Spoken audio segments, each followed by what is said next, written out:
Previously on the Leaky Bucket podcast. Maybe that's the point, is getting comfortable with knowing that business is just a constant process of discovery.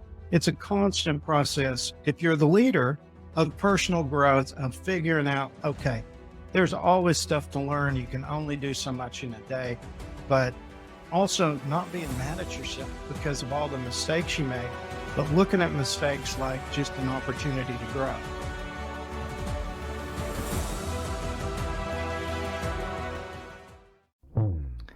Hi there, and welcome to the Leaky Bucket podcast. I'm your host, Ian Morgan, and this is the financial performance podcast for entrepreneurs looking to get a better understanding of their numbers, to plug the leaks in their business, and to move from surviving to thriving. Hey everybody, and welcome to another episode of the Leaky Bucket podcast. Today we have with us a guest who is a dedicated husband and father and the founder of Fearless Business, a business coaching program for coaches, consultants and freelancers who would like to close bigger deals. We have with us today Robin Waite. Robin, welcome to the show. Thank you. Absolute pleasure to be here.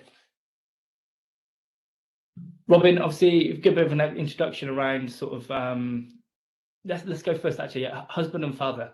Talk to me about that. How does that play such a big role in your life?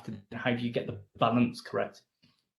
Yeah, well, I kind of run my life by the 3 Fs. So fulfillment, freedom, and finance. And they're not in any specific order, but the money always comes last. The money is a byproduct of a job well done, and it means that I get to spend.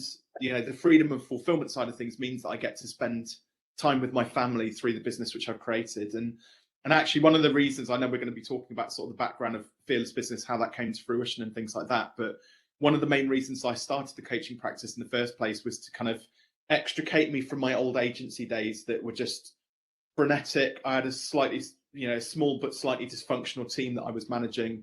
And I was at the behest of, 120 plus clients at the time. And just wasn't working for me lifestyle wise. So, I actually set up, the primary focus of setting up the coaching practice was to give me that freedom and freedom and movement, mostly just so that I could be around for the girls when they come home from school and to be able to take time off for holidays whenever I wanted and various things like that. Robin, talk to me a bit more about how that journey ended up. How did you go through? What was the agency like? Is that the first thing that you were doing? Was there something prior to that? And where was the moment that you then made that shift to go, do you know what, I'm done. I'm going to let go of a largest business in terms of there's people that are reliant upon you, I suppose. Yeah, it was, I actually started that life as a systems analyst. So I had a proper job for a few years whilst I was at university, and that was an education in its own right, not the university. I mean, obviously that's an education, but the systems analysis job, because naively, sort of between the ages of about 18 and 22, while I was doing that job, had an awful lot of responsibility, and I didn't realize at the time what the impact of my work was going to be. But essentially, with the systems I built, so we're talking database accesses, which is like, proper old school type sort of, plugging data together basically. And during that time, the business grew from about 800K up to about 1.5 million. And I was responsible for quite a large proportion of that because I made the business run quite efficiently. Literally, it was push button exercise to run reports in the morning and get production working. Where we used to make medical devices, electrosurgical equipment for hospitals and things like that. But also during that time when we saw a fast sort of growth in revenue, about half the workforce got fired. And then it dawned on me when I got to sort of 21, 22, and the naivety started to kind of drift away, and I became a bit more aware of like what I was doing. I realized that I was responsible for 6 people being made redundant in that business whilst I was there because of the systems I built. And then along with that, sort of the owner of the business, very talented guy when it came to product design, very, very, very talented, but just rubbish when it came to running a business. So whilst we'd grown the top line, revenue in the business, we're still like hemorrhaging money. Like he would just go and just spend, and there was no control over it. And I just thought it just wasn't a happy environment really to work in the end. So I quit that, and whilst I was on holiday, one of the guys who used to work for that company said, "Oh, Rob, I hear you've left Prima. Would you like to come and set something up? I'm working with computers. I know you like tech. Why don't we do something together?" So we set up the marketing agency in 2004. ran that for 12 years. We did predominantly sort of web design and branding. I think the biggest revenue we grew that business to was about just shy of 250. It was about 240, I think we hit in top line revenue. I had a small team of 4 designers and coders by the end of it. And then just one day literally it was just, I found I was working all hours under the sun just to try and sort of, keep the thing moving forward efficiently and well, delivering the best possible service, and products that we could to our clients. And I just massively unfulfilled. I'd done it for 12 years.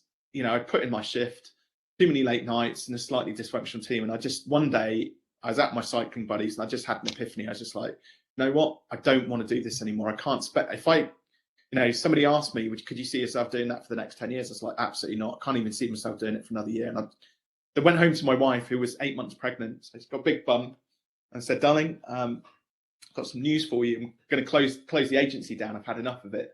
Of course, the international sign of distress went out, but we kind of got through it. My daughter was born. During the time, I also had, that's my second daughter. During the time, we got an offer, not for much, but an offer to buy the agency. Essentially, they wanted to just ransack the client list, and they tore the rest of the business apart. They took the client list, and it was a bit disheartening, a bit sad to kind of watch that happen. But equally, what I was left with, the money kind of saw me through for a couple of years, and it gave me a very good footholding to sort of not just with the experience of working for my own agency and the business previous to that, but just to start to observe other businesses and get into things like personal self-development at a much greater level, writing my books. And I started coaching pretty much from day one, because there were people who saw what I'd done in my agency and they said, oh, you're a free agent now. Do you think you could come and teach us how to do that? So I was kind of already coaching. I just didn't really realize it or call it that at the time. And then one day I was doing a talk and I just said, oh, business owners, they just need to be a little bit more fearless in business. And somebody said, well, what do you mean? Like reckless, taking risks? I was like, no, quite the opposite, actually. Just make measured decisions, but or measure risk, but fear the things in business ever so slightly less that will stop you from achieving your goals. Like standing up and delivering a talk in front of 100 people, for example, because I was petrified of that for the first 15 years, like as an adult, first 15 years of adulthood. I hated standing up in front of people. And so that's where where Fearless Business came from. And that's kind of now one of the core values of the program, is to just push people just ever so slightly outside their comfort zone so they can start to achieve whatever it is that they've set out in the first place with their business. Robin, how did you find that shift from having, I think if I'm right, I think you said business partner within the agency, yeah, and then also 4 staff. How did you find that shift from going from that and having, I suppose, a great support network in that setup to then almost, that's it, you're on your own now and it feels like you're starting again? Well, you call it a support net. I mean, they were great. Like, don't get me wrong. I couldn't have run the business without them. But equally, there's also a part of me, and this isn't necessarily, I might sort of stand out a little bit here in this respect. But there's a part of me when I sold the agency and moved on and let them go, and even I was so worried about that conversation when I had to let them know that was it. There was lots of tears, lots of hugging, but everybody they were all just like, no, this is the right thing. We understand why you're doing it. Like, they couldn't have been more supportive. And as I was starting to design Fearless Business, create a business plan for that business, one of my primary objectives for that business was to have a really solid one-person business. I wanted to earn as much revenue as I earn in my agency, but just on my own. And I don't really know why that is, but then I've realized over the last 6 years since I've been running the agency that I do love just being my own boss and just having all of the freedoms that come with it. I have associate coaches. I have a small team of support staff around me, sort of admin and VA assistants, but none of them are on payroll. None of them, I'm not beholden to any of them. I don't have all of those bosses running around that I have to do work for, or tell other people as a boss like what needs to be done. And it's just very freeing. What were some of the major challenges through that agency, Robin, that made you just want to go, do you know what, I know you ended up selling, if you like, and getting some fees for it, but actually that doesn't sound like that was the intention. The intention was, if this just gets mothballed and disappears, that's what happens. What were the challenges that made that feel so much the right thing to do, even though I suppose everybody in the outside is going, yeah, but look at what you've built, Robin, it's amazing. And then behind the scenes, you've obviously clearly got stress going on. Yeah, it was. So the stress was one side of it, and not the late nights and things like that. You kind of, that's part and parcel sometimes of just running a business. You have to pull all nighters just to kind of get the job done. Not all the time. I wouldn't necessarily advise it as a business coach as a good strategy, but sometimes you do just have to do it. But for me, I remember there was a guy who came into my office, and this in the final week before I made the decision, and he was a nice enough guy, but he ran a like a local mechanics. They're doing MOTs and servicing and things like that, cars. And Robin, right, I've heard you're really good. I want you to build me a website. I was like, oh, hold your horses. Why? So I just started asking general questions like, why do you want it? What's your goal with this? Having a website or growing your business? And he was like, I asked a few questions, and we're only like literally minutes into the meeting, and I even started to whiteboard some stuff out in my office in Stroud, and kind of going through the numbers with him, because what he wanted to do basically, he was in his 60s. He had a couple more years in him, he thought, and then he wanted to retire and sell his mechanics business. But he wanted to take it from about 200k to 500k revenue in those 2 years. And I was just like, well, hold on, a website's not the only vehicle that's going to get you there. You're going to have to look at some paid advertising, a bit of maybe some social media, maybe getting a marketing person on board, and probably having an extra mechanical tool in your thing. So it's going to be a bigger investment. It's not just about the website. And I kid you not, he literally put his hand in my face, the big hand, and he went, no, Robin, just build me a website. How much is it going to cost? And so I remember my first book, Online Business Startup, I had a stack of them. So I walked out over, this is 5 minutes into the meeting, bear in mind. And I got a copy of Online Business Startup and I put it in his hands and I said, I don't give a shit. Sorry, I don't know if I'm allowed to swear on this or not. I don't care whether you yeah, okay, good. I was like, I don't give a shit whether you use this as a coaster or you choose to read it, but a website is not the only thing that's going to grow your business that much. I suggest you just take it away, get out of my office. I don't want to have this conversation with you. I don't want to work with you. Well, there's no need to be like that. I got all that aggro from me. I was just like, and it made me, up until this point, I'd been an order taker. Somebody came in and wanted a website, I'd take their order. Right? I just build them a website or build them a brand, whatever it took. I had to discount, which I know is completely wrong now, and all of the mistakes that business owners make. And that was the point where finally I just decided, do you know what? I'm not an order taker anymore. I'm an expert, and I want people to see me as an expert. And I need to position myself as an expert. And with hindsight, Ian, little secret, which not many people know, with hindsight now looking back, I wouldn't have got rid of the agency. I'd have put somebody in my place. I would have kept it going in a much more better and efficient way that served me better. But in that moment, that was the only option I felt I had, just to get out.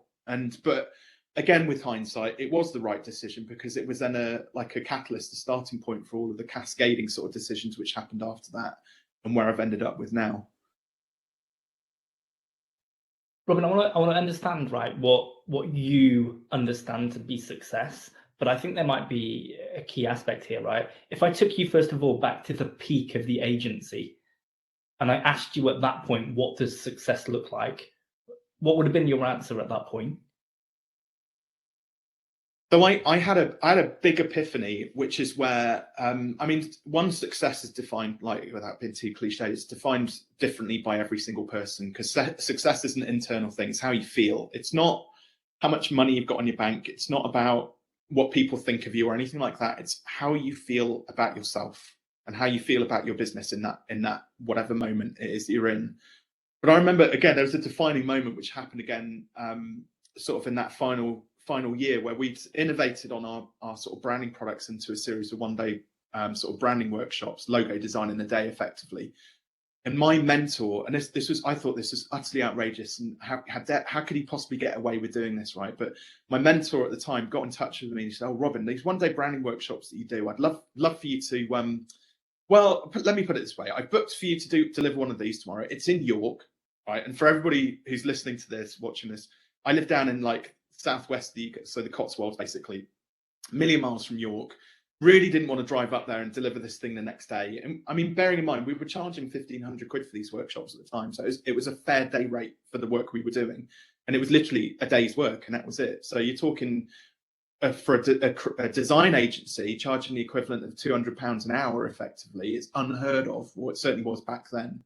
I know there are some big design agencies that charge a lot more now, but I was like, I really don't want to do it, Nick. I kind of want to drive up to York. I just can't be bothered, and like, not for 1,500 quid anyway.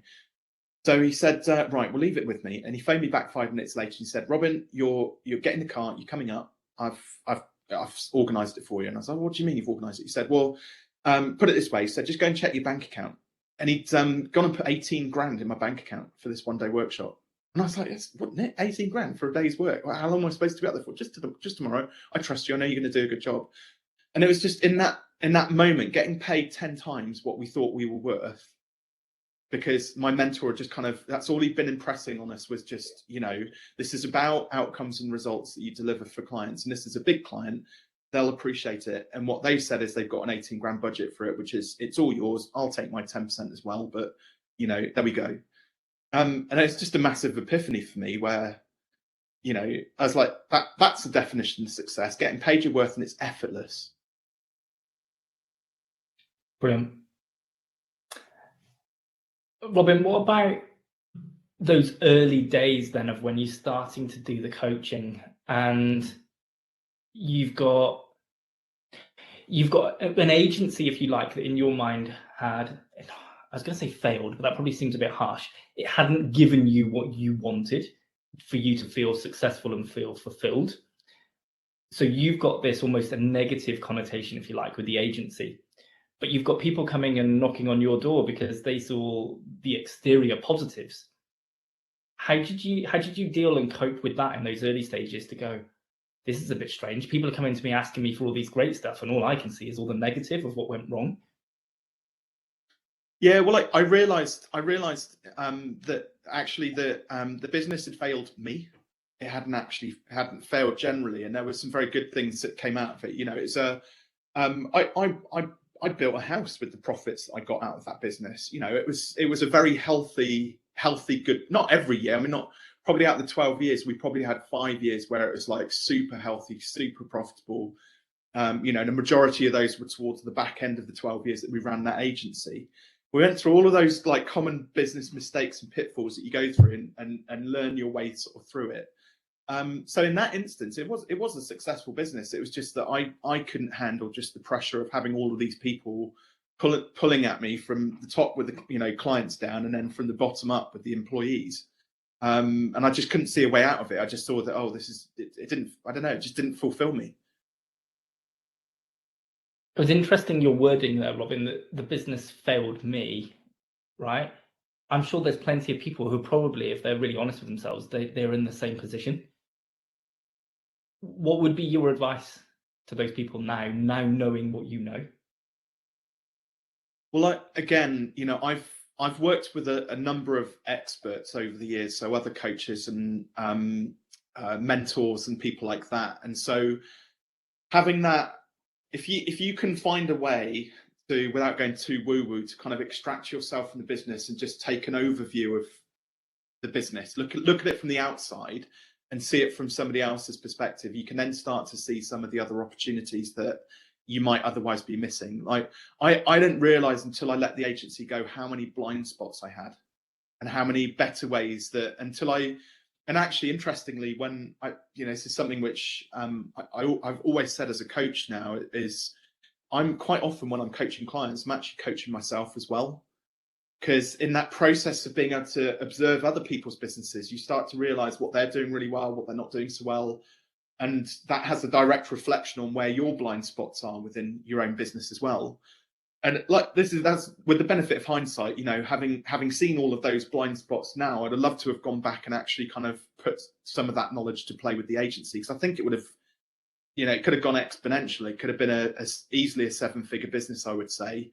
It's nothing to say that I wouldn't go back and do it now. It's just I'm enjoying the coaching side of things way too much. It gives me so much fulfillment and freedom now, which I didn't get from the agency. Why would I want to go back into that necessarily? But equally, the coaching side of things now presents other opportunities where I am in effect going in and helping other people to run their businesses as their trusted advisor now, and it means that I get to share and experience their growth as well through that. And sometimes that can be in the form of either getting paid for it, sometimes I do it just for the fun of it, and sometimes I get equity in those businesses. So I own a piece of it anyway, which is quite nice.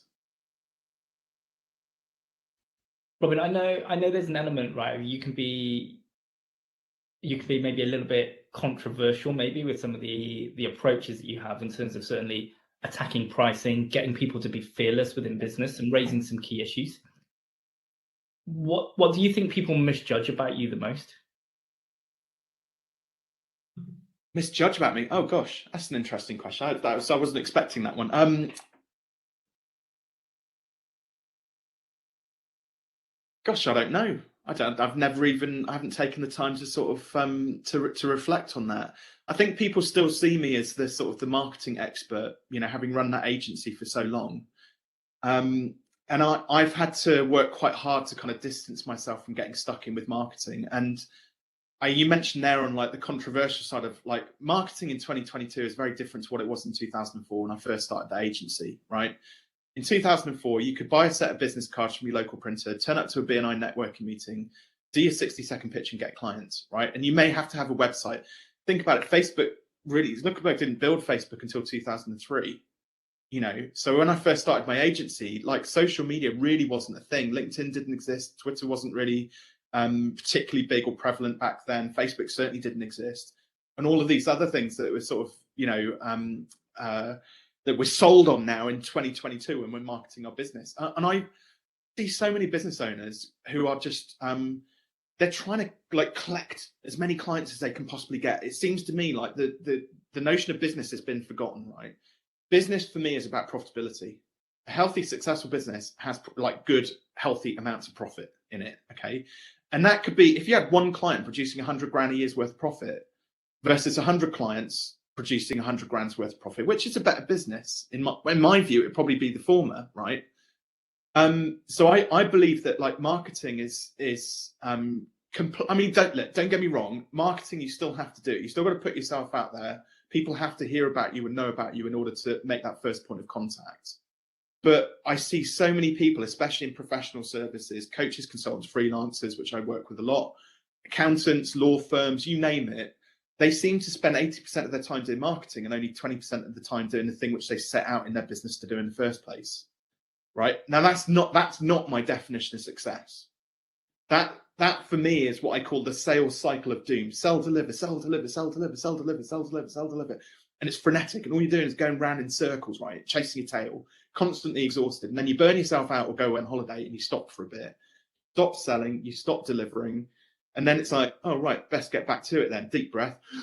Off we go again. And so the whole cycle kind of continues. And what I've come to realize over the years, especially in the coaching space, and now having the opportunity, like I'm going to use this word, I don't say this lightly, but it came to mind, but to experiment to a certain extent with the businesses I work with and show them that there are different ways of working, that if you charge more for the same product or service or a similar product or service, and there's a way of packaging things up, but all of a sudden you have more time, deliver a better, you get a bit more money in, which buys you more time to deliver a better quality product or service, which then produces better results and outcomes, which gets you more referrals, more clients, better clients, more committed clients because they're paying more money. And typically it produces more money on the back end as well. Like people come back to buy more from you. They stay with you for longer. You bring loyalty when you have fewer clients. And I've been through this process now with close to 700 businesses in the last 6 years, right? And there's only been a handful where this process hasn't worked. But like the ultimate business is where you have half the clients and double the income. And that's it, simple. The challenge that most people have with that is they don't know what to do then with their spare time. And you then switch into like the mindset side of things. So I suppose there you go. So that's the thing that most people don't sort of know about me, is that I have the practical, tactical business skills, but what they don't know is that a majority of the work which I learn, which I teach myself and learn about sort of behind the scenes and then work with clients, is mindset. Giving them the confidence to be able to increase their prices when the market is shifting against it. There's a lot of pressure on at the moment, especially with the current economic climate, for people to not want to put their prices up because they think they're contributing to the problem. Well, actually, they're contributing to the problem because if they don't put the prices up right now and they go out of business, well, they are the problem. They naturally become the problem in that moment, right? It's just that it doesn't benefit anybody us driving prices down, right? It only stands to benefit not just that individual business, but all of the businesses in the industry sector. If somebody can see they're leading the way to push the prices up, we all stand to benefit from that. Sounds very counterintuitive, but in practice, it works. Do you think people feel inclined to discount because of fear? Got nothing to do with fear. It's marketing. They think that by discounting products, it's somehow going to attract like a whole glut of new businesses that haven't heard of them before. All of a sudden, they're going to come running and buying their products, right? And sometimes that's the case. If you've got a big following, you've got thousands of followers, whatever marketing platform you like to hang out on, then fine, do some attraction offers like that. But if you were to compare it to the likes of, I don't know, Sainsbury's, for example, and Heinz doing a 2-for-1 deal on baked beans, Sainsbury's and Heinz can afford to do offers on beans, discounts effectively, because they have something called latent demand. So they have footfall of people walking through Sainsbury's for their bread and milk on a daily basis. And they happen to walk past the baked beans aisle and go, oh, baked beans, I'll go and have a couple of tins of that if they're on offer. They have this natural latent demand, these big businesses, which small businesses try and then emulate and replicate. But small businesses don't have that latent demand because they're all marketing. They're trying to create the demand, right? So discounts, it's a complete misnomer that discounts attracts clients. They don't. It works when you already have demand. So like trying to dispel myths like that is massively important in the small business community.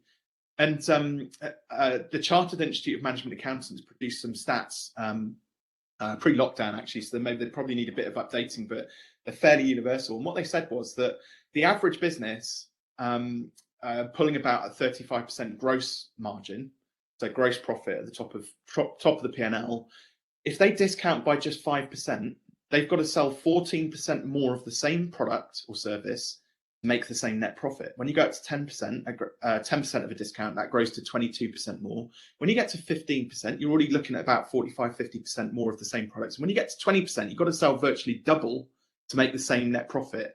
Imagine having to work twice as hard to make the same money. And that is what discounting does. Yeah. Robin, I think I want to delve into one of your books a little bit. And this book's actually Take Your Shot. And for me, Take Your Shot was the first real book that started onto the journey of my educational journey, right? Yeah. Because actually before that, I think I tried, but I think they were just sort of self-help, self-discovery books were so hard to read that for me, Take Your Shot was just, it was very light. The message under it is very, very good, but actually the reading of it was so light and easy to do and easy to follow. Actually, a big thing for me at that point was actually realizing that people are buying outcomes and they're not buying your time, and that people get stuck in that element. Is that still common today? Hey there. Really sorry for interrupting, but I really wanted to let you know about some amazing bonus content we have available for you. You see, not only do we record behind the scenes, but also we go deeper into some of the key topics that come up during the conversation. Now, you can find out more about this and access all of it free of charge over on Facebook. Just search for the Leaky Bucket Podcast Community. People still stuck with this. They feel like they're selling time and they're not selling, an outcome in order to help people. Yeah, time for money. I mean, so this is probably a really terrible analogy, but think about whenever you walk into a room at a party, like who is the person generally you're thinking about when you walk into that room, right? You're thinking about yourself and oh God, do I look all right, and everybody else who walked into that room was having exactly the same thought. They were worried about what they looked like. And so often, like, it's just a natural human psyche to worry about ourselves first, whether you call it arrogance, egotist, ego, or whatever it is, it doesn't matter. But we worry about ourselves first, then we worry about other people generally. Albeit we don't want to show that necessarily. And it's the same when it comes to things like, charging hourly rates or writing up proposals. They're actually done very much from an ego perspective. This is what I think an hour of my time is worth. And when people put proposals together, it's all about, so take accounting, for example, end of year compliance and profit and loss accounts and management accounts and things like that.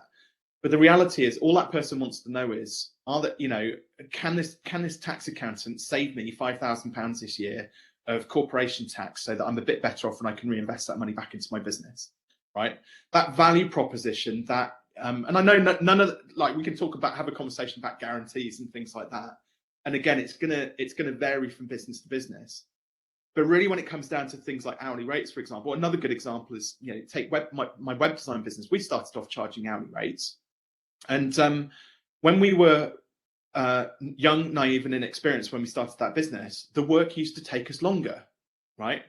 So we saw it as an opportunity to clock up hours. Not that we would do it unnecessarily, because that would be unethical, right? So, but it was, and then gradually as we got better at it, we got paid less for being better at it, doing it faster and doing a better job, right? And I was like, this just doesn't make sense. We've got better at it, yet we're making half the money we did when we first started out. And so I very quickly realized in the first sort of 3 or 4 years of running that business that we should really start to focus on selling packages that were based not just on building websites, but websites that would get found on Google and generate X number of leads per month for your business, depending on what that business was. And people bought that outcome much faster than they did an HTML5 standards compliant website, which is search engine optimized, yada yada yada, right? So in Take Your Shot, that's what the whole sort of principle is, without giving too much of a spoiler. It's about how do you go about packaging something up? How do you define what the results and outcomes are? What questions do you need to ask your clients to figure out what is their dream outcome? And if you can figure out what the dream outcome is for your clients, you're going to find it much easier to sell something to them. Yeah, it's interesting because actually you mentioned about the amount of income that you generate and where should the number of clients fit? Do you want this amount of income from 100 clients or only 10 clients, whatever it should be? And actually, I know I read Take Your Shot, and I come to you and we work together for a period of time. And actually that started this journey of going, actually, what are we delivering? Because at that time, it was just compliance. It was, how do we make sure that you don't get a penalty? And actually the value of that was very low. And yeah, it went on this journey of discovery through that and just go, what are the outcomes we're delivering? And then today that looks like a journey from, first of all, it's financial control, then it's to financial clarity and education, and then through to financial freedom. And then we find actually now we've got outcomes. We get people who come to us who are going, look, I'm highly frustrated because I'm not financially free. And I understand you can help me get there. And there's a 3-step journey effectively to get there. And interestingly, that same outcome happened. We've gone from having, I don't know what we were at when I spoke to you, 500 clients probably around that time, to now being 140, 150 maybe, with revenues probably 4 to 5 times of where they were, profits probably 20 times where they were at that point. And it's not about, how much can we extract from clients and how much can they pay for it to us? Yeah. It was actually, how do we recognize that we're delivering through our expertise an outcome that somebody finds challenging and difficult to achieve themselves, and they want somebody to guide them there. If somebody's sort of sat today, Robin, and they've got that big challenge in their business that they don't feel it's being successful for them, i.e. it's not financially fulfilling them with the level of time that they have to put into it, what would be your first step that you would be advising them that they need to review and look up? Yeah, well, for me, money always comes as a byproduct of a job well done. So I'm not suggesting necessarily that somebody who's struggling is not doing a good job. It's just that they haven't identified what a good job means to their client. So I always one of the things, like the foundational principles we teach people in Fearless, is you have to be a master at working out what the return on investment is going to be when your clients invest in you. And if you can demonstrate that, if you can figure that part of it out, then that's going to give you much more confidence to be bullish about your pricing and what you're going to include as a part of your packages. The next thing is, if a majority of small service client businesses, especially, are still charging hourly rates, and they're like, well, that's great, but everybody charges hourly rates. So again, are you doing things just because your competitors are doing them? Now, there's nothing. I always recommend, go and have a look at your competitors, check them out, see what they're doing well, see what they're not doing so well, figure out what you're going to model. But the assumption is assuming that what they're doing is the right way to do it. That's the mistake. Okay. You've got to make so if everybody in your area is charging £25 an hour and you copy that, well, you don't know that all of those people in your local area are actually losing money, and you're about to copy a flawed business model. Okay. And for many business owners, that's what's going on. They're just looking at the competitors, blindly assuming that that's the right way to do it, and then they copy it and then realize actually it's a flawed business model. And like most people who start businesses, they haven't been to business school, business management. They don't know what you and I know about finance and accounting and what profit is and various things like that. You know, one way to look at this is a good net profit margin. I probably agree with this, hopefully, but a good net profit margin for me is about 25 to 35%. And that's after you've been paid as well. Not let's take out the dividends and all shit. We're left with nothing. It's get yourself paid first and then push out a healthy 20% plus, net profit margin. So if you're not making a profit margin at the moment, not making profit at the moment, then increase your prices. Have another look at the P&L. If you're still not making a net profit and you catch your overheads the same, increase your prices. So that's one simple way, is just to keep going through the gears. Who came up, right, Ian, with the stupid rule that you could only put your prices up once a year and maybe by 5 or 10% if you're feeling brave, right? What a load of bullshit. Like, and we make these assumptions that couldn't possibly put my prices up because I only put them up in January and it's now March, can't put them up. No, you can, if you quoted £100 for something today and another person comes along and you quote them £200 tomorrow and they say yes, that's fair market value. It's a fair exchange. That's a product market fit. They've said yes to it. And now your product's £200. You could go to person number 3 on, Friday and charge them £300 for it. If they say yes, market value, good, fair exchange, So, it's an invitation for people to go out and test out different price points. Don't just think that you're stuck with it. If you're like, prices are on my website, take them off your website whilst you're figuring out what your new price points are. You and I went through this process, Ian, trying to figure out where you stood in the market, especially when you went into sort of more down the advisory route. And the other thing is about then how do you then package it up? So I've noticed that most small business owners are afraid of saying big numbers. Okay, so it's really easy to sell an hour for 50 quid because it's just 50 quid, right? And some people that might be a lot of money, but it's just £50. We can say £50. But let's say, for example, your product takes, 3 months to deliver and it's, 30 hours worth of billable time. Why are you selling 30 lots of £50 instead of saying £1,500? And quite often people are just like, oh, I don't know, it's £1,500. That's a lot of money. Well, it's no different to what you were selling it at. It's just all we've done is packaged it up and positioned it differently in front of the client. So, I always encourage people, get used to saying the big number, because that big number means that then when you say 1,500 quid, 5 grand or 10 grand or however much your now packaged up product is going to be, you're then accountable. You've now got skin in the game. You have to deliver £1,500 worth of value, because at 50 quid an hour, you can kind of get away if something goes wrong with 50 quid an hour, isn't it? Just, kind of sweep it under the carpet.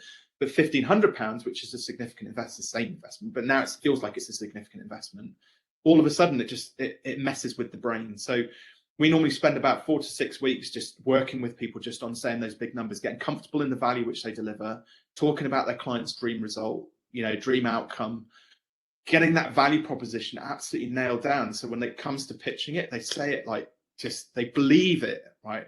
It is remarkable how many business owners don't 100% believe in the product or service they're selling. Yeah. Even down to the point, and I'll get off my little high horse in a minute, but even down to the point of where if I challenged most business owners and said, could you offer 100% money back guarantee on your products? They'll go, oh no, couldn't do that. Can't guarantee the outcome of that. No, couldn't possibly do that. Well, why? Well, it depends, Robin. Well, what it depends means to me is that you've got too many variables in your business that allows things to go wrong. Your job is to identify those variables and remove them. So that if you've then got a systemized approach, process-driven approach, you will deliver the same results irrespective of what client you take on. You should deliver the same predictable results and outcomes each and every time you deliver that product or service.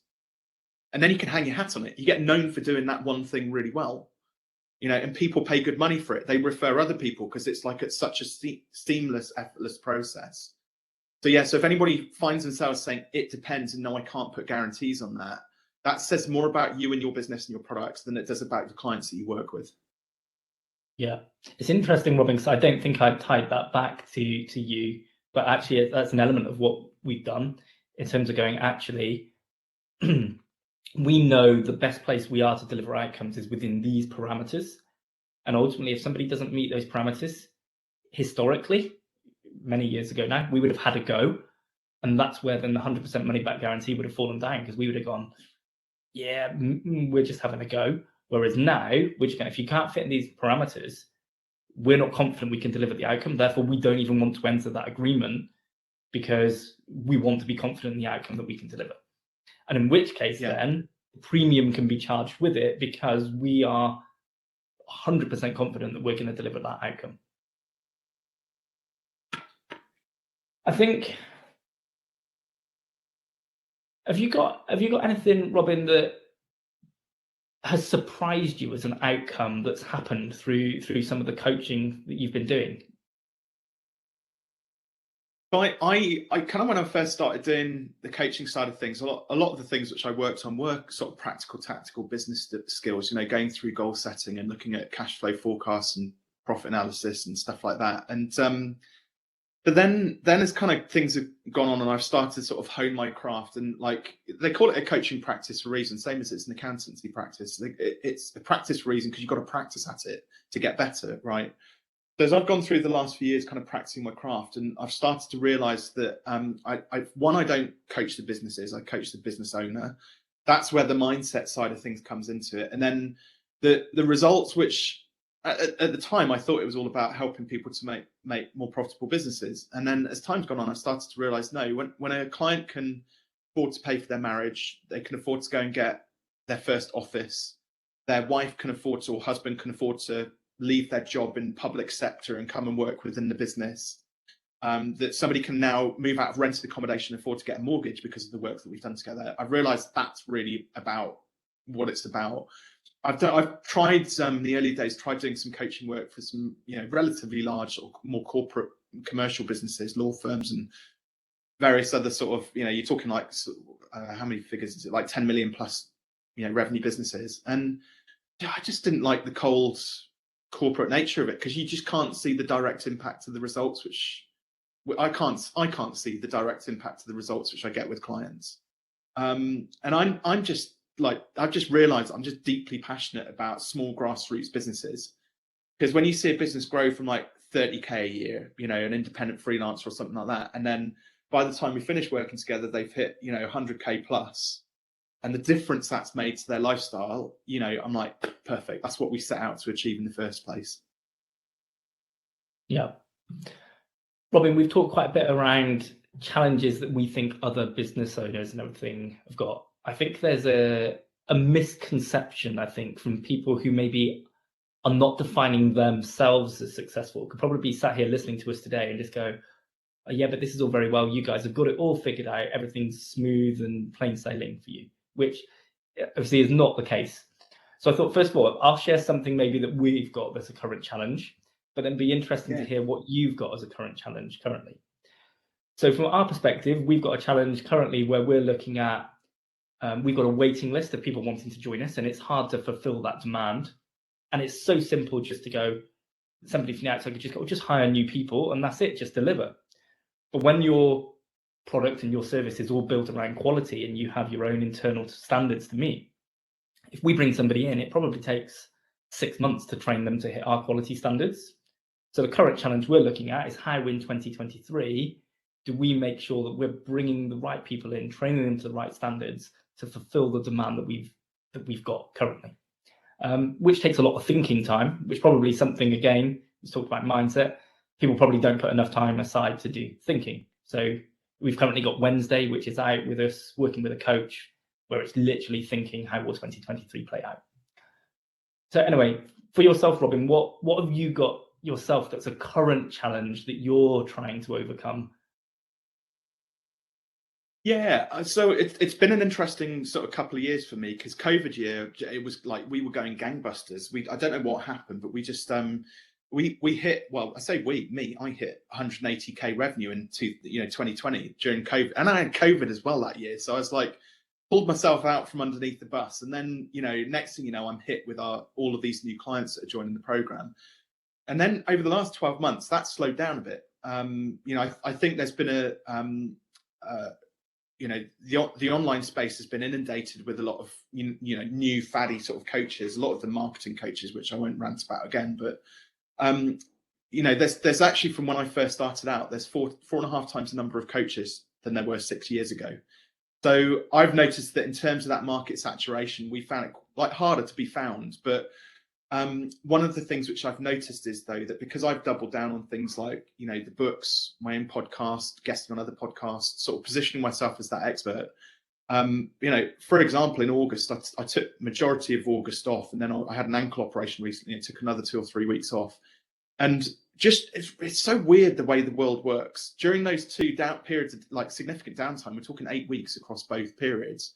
I've had 2 of my best months ever in terms of like client enrollments, especially in the one-to-one sort of side of coaching.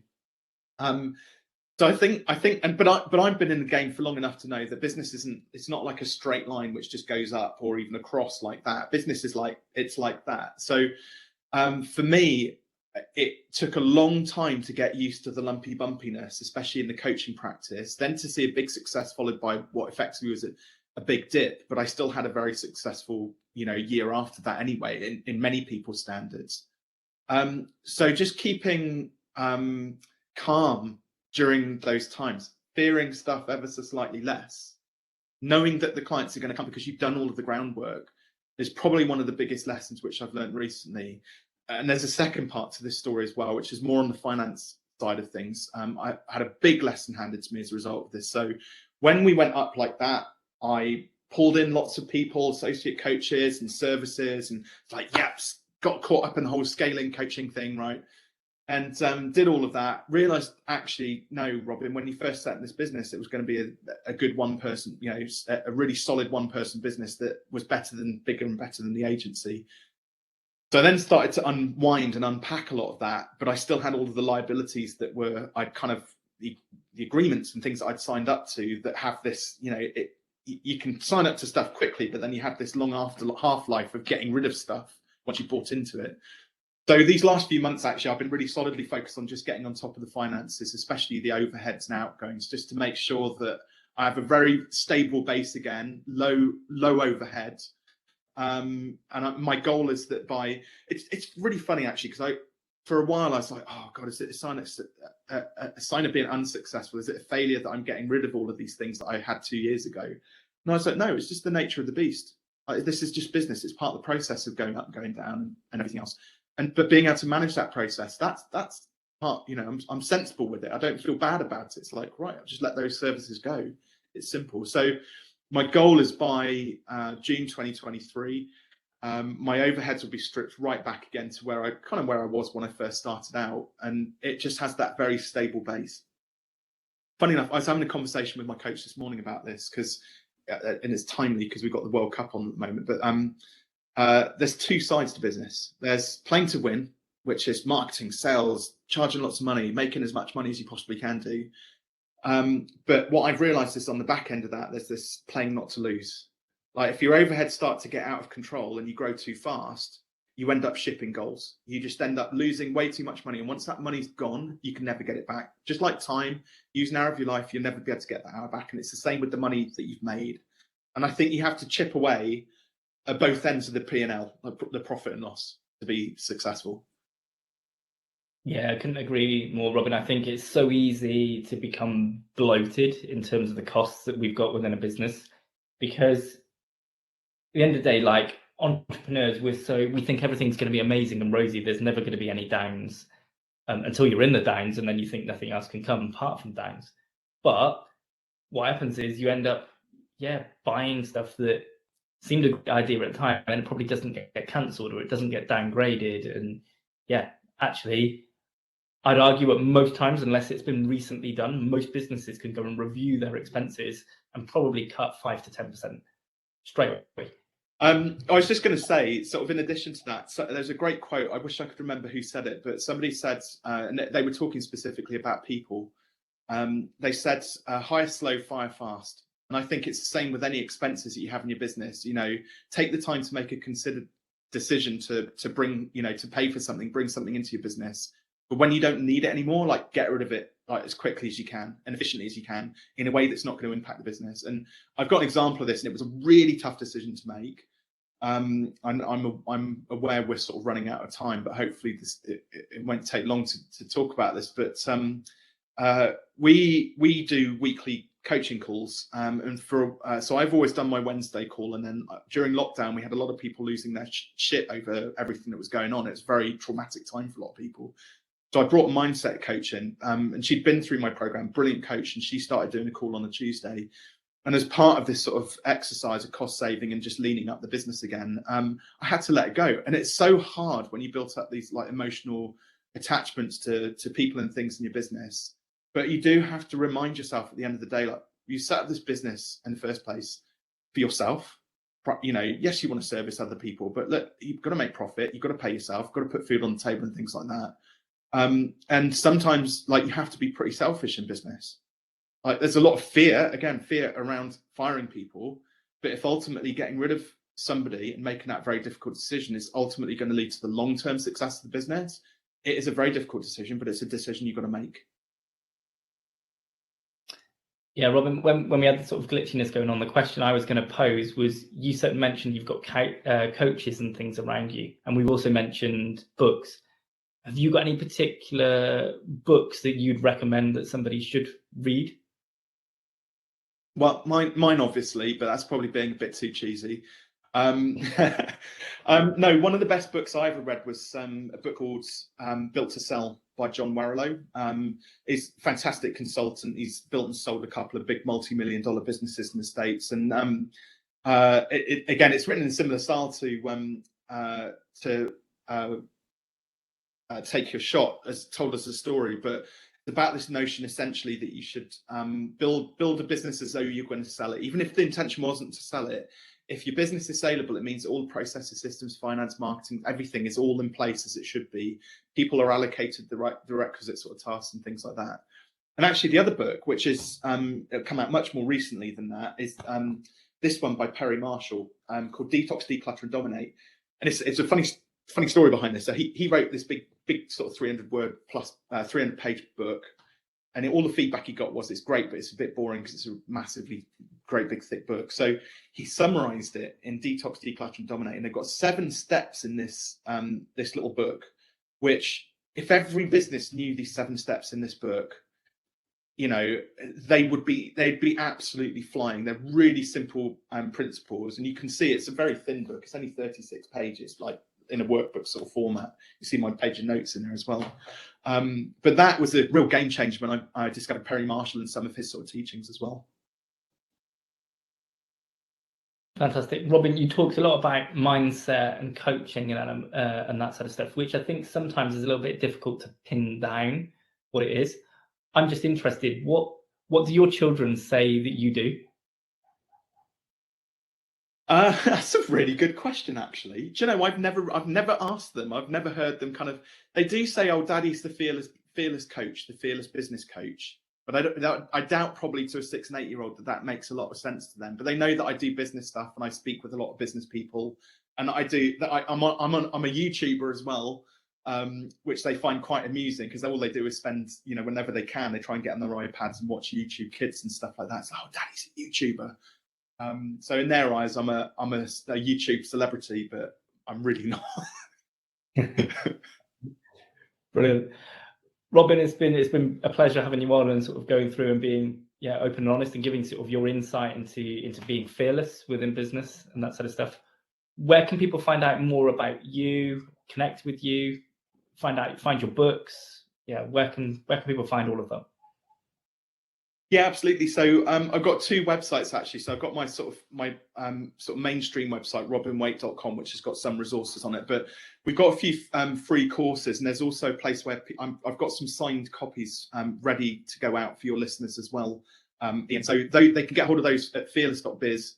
/TYS, all lowercase, and request a signed copy of that.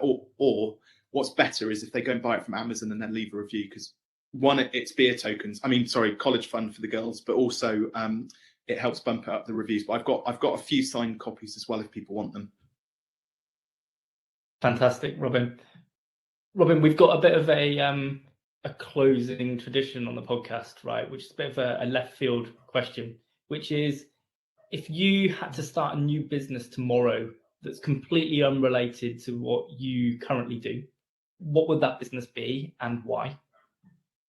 Gosh, that's a really good question. Do you know what? If I could do anything in the world without hesitation, deviation, or anything like that, I'd probably go and start a surf school. The only downside to that, though, Ian, is that I'm not very good at surfing. So I think I'd probably have to wing it for a bit until I got good at it. But that would be the dream. No, in all fairness, when I retire, I'm going to be going, hopefully spending more time down by the coast, so I could actually start surfing a lot more. But I'm just not good enough as a surfer, really, to do it as a business. Brilliant. No, fantastic. Robin, it's been an absolute pleasure having you on. Thank you again.